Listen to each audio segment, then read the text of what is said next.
ಉತ್ತರ ಕರ್ನಾಟಕದ ಜನ ಬೇಸಿಕಲಿ ಬಹಳ ಮುಗ್ಧರು, ಅಮಾಯಕರು, ಆದ್ರೆ ಎಮೋಷನಲ್ ಫೆಲೋಸ್. ಅವರ ಪ್ರೀತಿನೂ ಅಷ್ಟೇ ಗಾಢವಾಗಿರುತ್ತೆ, ಅವರ ಶತ್ರುತ್ವನೂ ಅಷ್ಟೇ ಗಾಢವಾಗಿರುತ್ತೆ.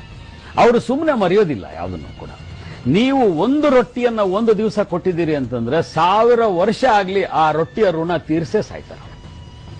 ಹಾಗೇನೆ ಒಂದು ಕಪಾಳಕ್ಕೆ ಹೊಡೆದ್ರೆ ವಾಪಸ್ ನಿಮ್ ಕಪಾಳಕ್ಕೆ ಹೊಡೆದೇ ಸಾಯ್ತಾರೆ. ಅಂತದ್ದೇ ಒಂದು ರೊಟ್ಟಿ ಋಣ ನಿಮ್ಮ ಕೂಡ ಇದೆ. ನಾನು ಹೇಳಿದ್ನಲ್ಲ, ಅಲ್ಲಿ ನಿಮ್ ಪುಸ್ತಕದ ಮುನ್ನುಡಿಯಲ್ಲೇ ಶುರು ಆಗತ್ತದು.